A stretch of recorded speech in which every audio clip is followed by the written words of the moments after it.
Warahmatullahi wabarakatuh. Selamat sore semua. Dalam video kali ini saya akan menjelaskan sebuah kasus kecurangan yang ada di dalam perusahaan Enron Corporation yang terletak di Houston, Texas, Amerika Serikat. Jangan kemana-mana, tetap nonton video saya.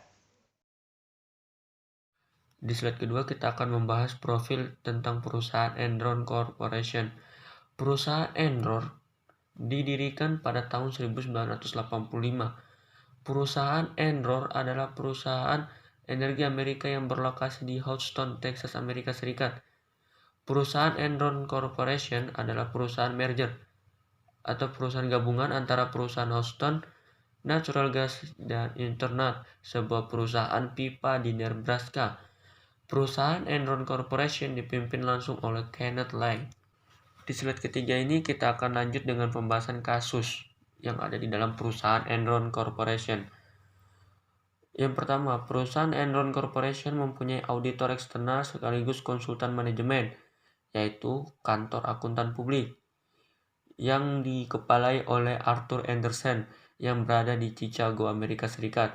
Kantor akuntan publik perusahaan tersebut memiliki tarif jasa yang sangat mahal, sehingga dapat menimbulkan kecurangan dalam pengauditan laporan keuangan. Yang kedua, selama dilakukan proses merger, di perusahaan Enron Corporation terdapat utang yang cukup besar, yaitu 75% dari nilai saham.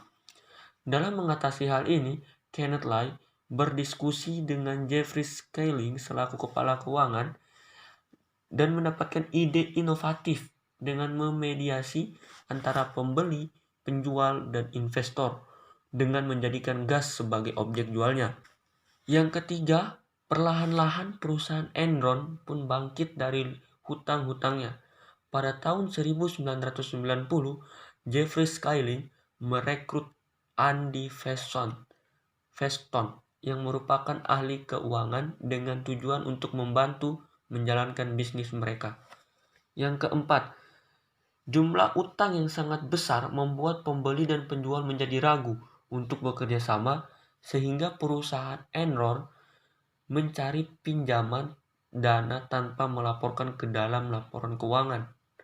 Yang kelima, Andy Feston membuat ide untuk memanipulasi data laporan keuangan bekerja sama dengan Arthur Andersen selaku akuntan publik di perusahaan Enron. Yang keenam, setelah mereka berhasil melakukan kecurangan di dalam laporan keuangan, pada tahun 2000-an maksud saya, perusahaan Enron mengumumkan mendapatkan pendapatan bersih setelah pajak sebesar 1,01 miliar dolar. Wow, hal ini disebabkan oleh peminjaman dana yang tidak dilaporkan kepada para pemegang saham, sehingga mereka percaya bahwa nilai peluang yang dihasilkan akan lebih tinggi lagi pada setiap tahunnya. Yang ketujuh, di tahun 2001, harga saham di perusahaan Enron Corporation langsung mengalami penurunan. Sharon Watkins selaku wakil presiden di perusahaan Enron Corporation, ia menyadari bahwa ketika harga saham turun, itu akan memicu terjadinya tidak solvable-nya entitas dan mengembalikan utang pada laporan keuangan. Khawatirnya, ini akan menambah resiko yang akan terjadi atau yang akan dihadapi oleh perusahaan Enron Corporation. Yang kedelapan, pada tanggal 2 Desember 2001, perusahaan Enron Corporation kembali mendaftarkan kebangkrutan perusahaan mereka kepada pengadilan. Hal ini disebabkan oleh banyaknya Special Purpose Entity atau yang disingkat dengan SPE serta utang yang tidak tercatat di dalam laporan keuangan, sehingga terjadi ketidakcocokan saat dilakukannya konsolidasi yang dapat mengakibatkan nilai ekuitas dalam perusahaan Enron Corporation menurun.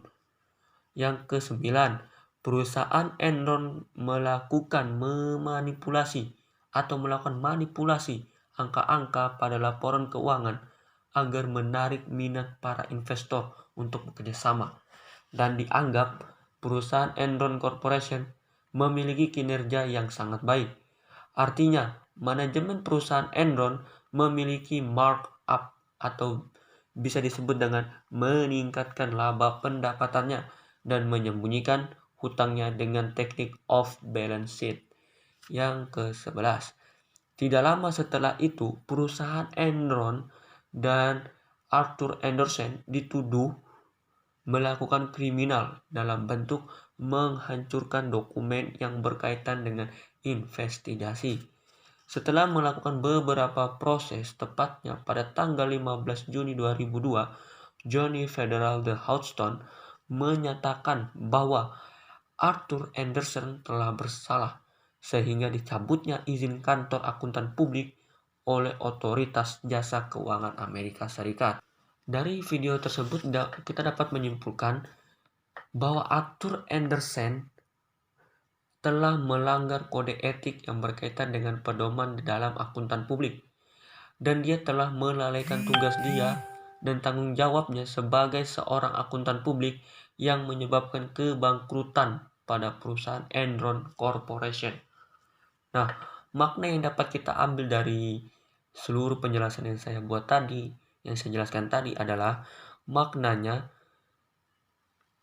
sesempit apapun atau sesusah apapun jalan hidupmu, jangan pernah berpikir untuk menyerah atau mungkin melakukan sebuah hal kecurangan, karena itu akan membuat dirimu atau bahkan orang-orang di sekitarmu merasakan kerugian yang telah kau perbuat dengan kecurangan itu. Jadi ingat, tetap semangat dan optimis. Sekian materi yang bisa saya sampaikan. Kurang lebihnya saya mohon maaf. Saya Muhammad Dalasi mengundurkan diri.